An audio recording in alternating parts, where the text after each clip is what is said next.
Leibniz est sans doute le dernier génie universel de l'histoire. À la fois philosophe, théologien, mathématicien, auteur l'un des systèmes de pensée les plus cohérents de l'histoire. Il est aussi très difficile à lire car ses concepts et ses raisonnements sont souvent abstraits et techniques. L'expliquer de façon simple et en moins d'un quart d'heure n'est donc pas une tâche facile, mais puisque Leibniz lui-même est souvent qualifié ainsi, soyons nous aussi optimistes. Et Sylvain va tenter de relever le défi.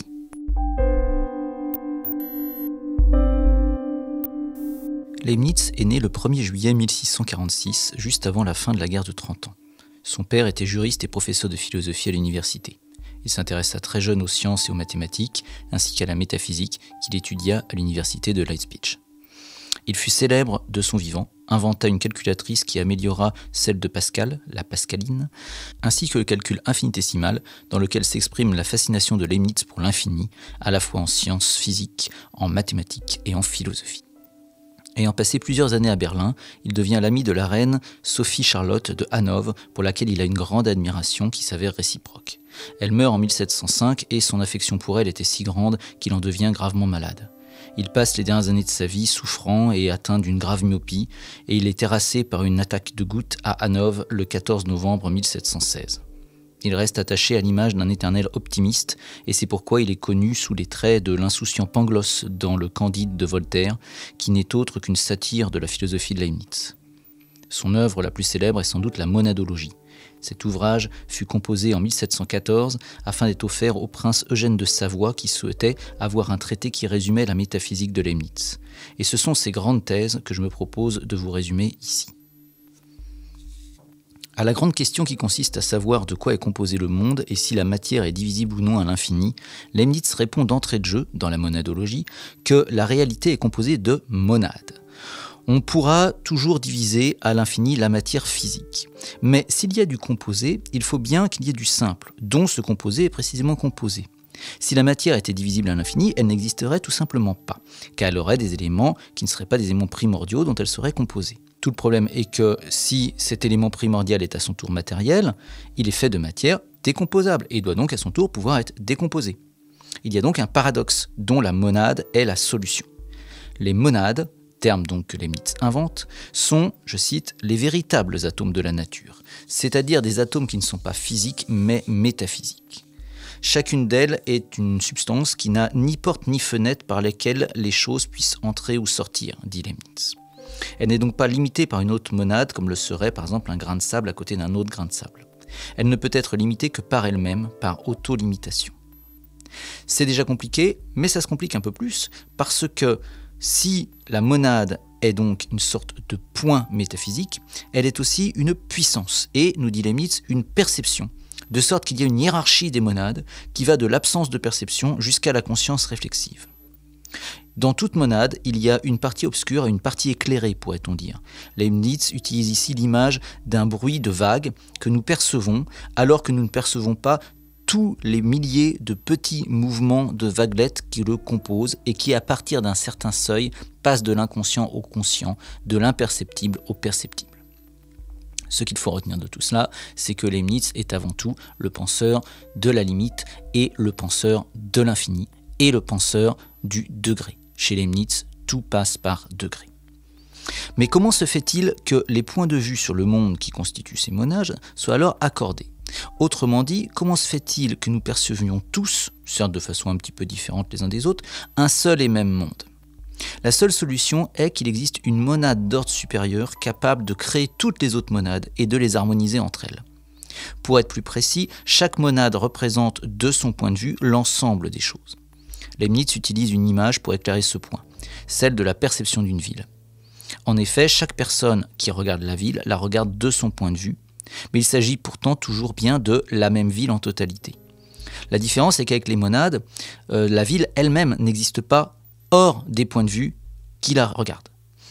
Cela revient à dire que Dieu, on pourrait l'appeler comme ça, est une sorte de monade de toutes les monades. Il existe un être absolument parfait que rien ne vient limiter, une monadus monadum, comme dit Leibniz, qui est le summum de toutes les perspectives possibles de l'univers et qui a créé toutes les autres perspectives. C'est ce qui rend possible ce que Leibniz appelle une harmonie préétablie entre tous les points de vue et toutes les forces de l'univers, harmonie préétablie par ce grand architecte, ce grand chef d'orchestre qu'est Dieu.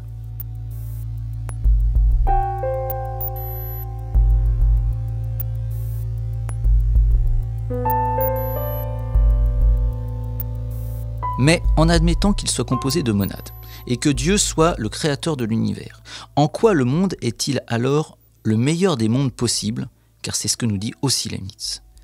Si Dieu est le grand architecte de l'univers, son projet ultime ne doit pas être autre que de réaliser le meilleur monde possible. Or, est-ce que Dieu remplit bien ce cahier des charges divin ?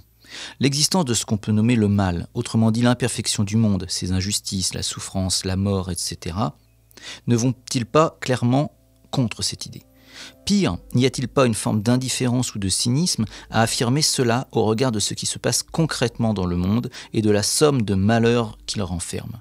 Pourquoi Dieu existe-t-il si le monde est imparfait ? Pourquoi croire en Dieu au regard de l'imperfection du monde ?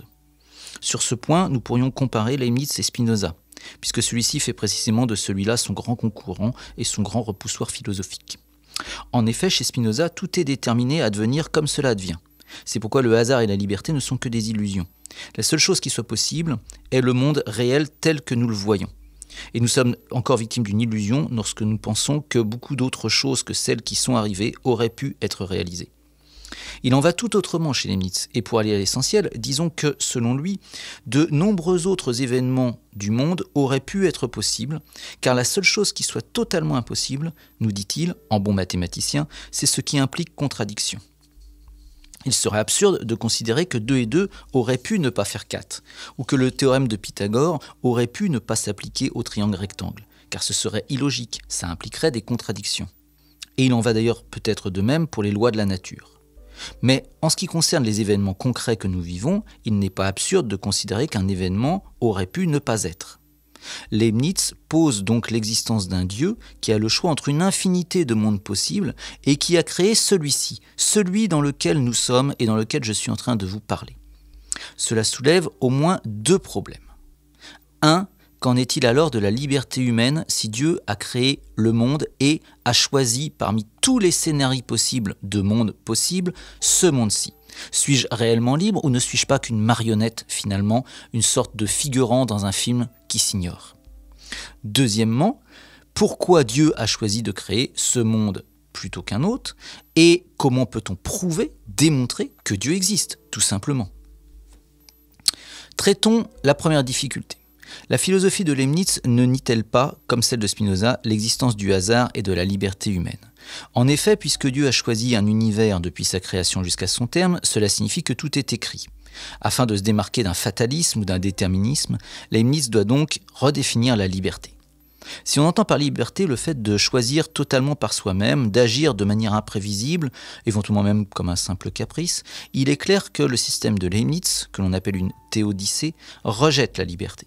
Puisque Dieu a écrit, nous le disions, l'ensemble du scénario dans lequel nous sommes, et donc il était écrit de toute éternité que je serais en train de vous parler, et vous, peut-être, de m'écouter. Mais la liberté doit être plus profondément définie comme spontanéité et comme autonomie, c'est-à-dire comme capacité d'agir par soi-même, et non pas en étant mu par autre chose, comme l'est par exemple la branche d'un arbre qui n'a aucune liberté d'action, puisque c'est le vent qui la fait bouger. En ce sens, la monade est donc libre, et je suis libre. Elle est, comme le dit Leibniz, d'un mot un peu compliqué, une entéléchie, qui ne fait que déployer sa propre vue et sa propre puissance. La monade est libre car elle est autonome, autonomos, elle se donne à elle ses propres règles, elle ne fait qu'exprimer sa nature, elle ne fait qu'exprimer tout le potentiel que lui donne le scénario dans lequel elle est. La notion de monade est ainsi ce qui permet à Leibniz de maintenir ensemble l'idée d'un monde qui est totalement écrit par Dieu et de la liberté. Après tout, on pourrait faire là encore le parallèle avec un film. Chaque acteur est totalement déterminé à jouer le rôle qu'il joue à part peut-être dans les films de Lelouch, puisque nous qui avons vu le film en entier, nous savons très bien que la personne va faire tel ou tel geste, mais la liberté de la personne en question, c'est avant tout d'exprimer sa nature, d'exprimer son rôle, de jouer son rôle par elle-même et non pas en y étant contrainte par un autre personnage du film. La monade ne fait que déployer à partir d'elle-même sa propre richesse tout en participant à un projet qui est, oui, écrit depuis toujours. Mais pourquoi Dieu a-t-il alors choisi de créer précisément ce monde-ci? Et, j'y reviens, pourquoi Dieu existerait? Leibniz renvoie ici la définition de monade suprême à la définition de Dieu. Autrement dit, en vertu de ce que Leibniz appelle le principe du meilleur, Dieu a créé le monde car même si ce monde est loin d'être parfait, ça c'est vrai, il est le seul monde à contenir autant de perfection. Il est le moins pire de tous les mondes possibles. Je vous accorde que cela ne saute pas aux yeux au quotidien, mais nous ne saisissons peut-être pas l'histoire de l'univers dans son ensemble, nous en ignorons une grande partie. Notre monade comporte une très grande part d'obscurité, contrairement à Dieu qui voit tout.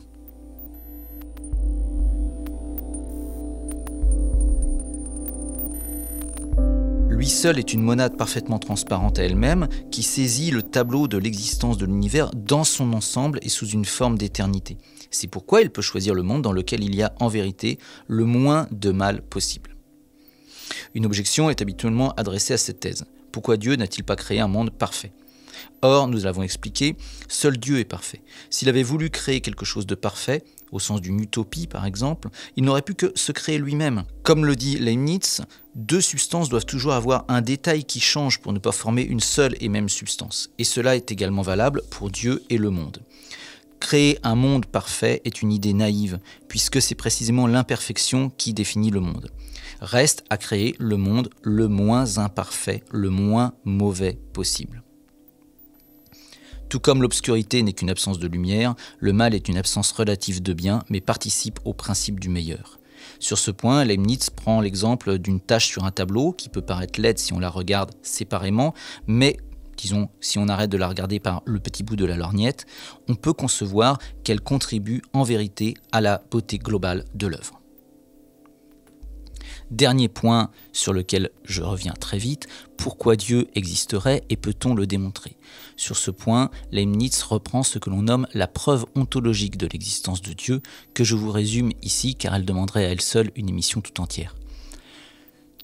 Dieu, nous y croyons ou nous n'y croyons pas. Seulement, en réalité, nous en avons parlé lorsque nous avons présenté Descartes, c'est mal présenter les choses.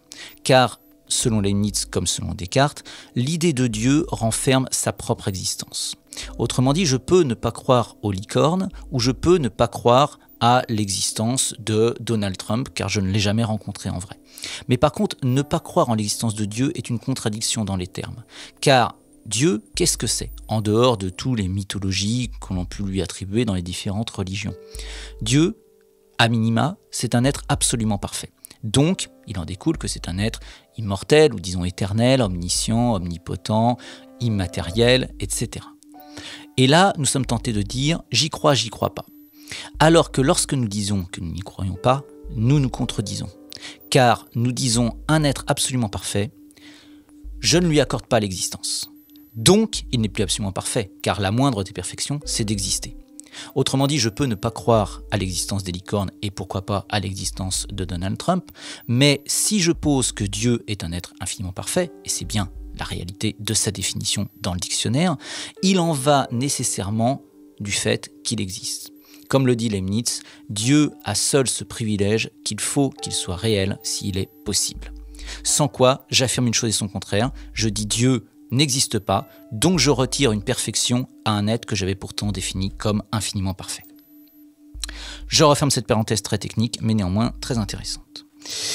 Il est évident que nous ne voyons pas au quotidien le monde comme la théodicée de Leibniz. Nous ne pensons pas que parmi tous les mondes possibles, un être qui ne peut pas ne pas exister a choisi le meilleur. Notamment lorsque nous vivons un événement douloureux qui, à la réflexion, fait peut-être partie du meilleur des mondes possibles, mais on saisit très bien avec Voltaire le ridicule relatif de cette position. Comment faire dire à quelqu'un qu'il vit dans le meilleur des mondes possibles lorsqu'il vient de vivre quelque chose de cruel? Tel est le sens de ce que l'on pourrait nommer l'optimisme rationnel de Leibniz, dont la vie d'ailleurs n'a pas été qu'une succession de bonheur, puisque, comme nous le disions, il mourut malade et épuisé d'un profond chagrin d'amitié envers la défunte reine Sophie de Hanovre, qui prouve bien que Leibniz lui-même était très conscient de la misère du monde et de la souffrance qui y existe. Cet ami, il l'aimait tant, et un peu comme Dieu créant le monde finalement, il aimait avant tout jouer aux échecs avec elle.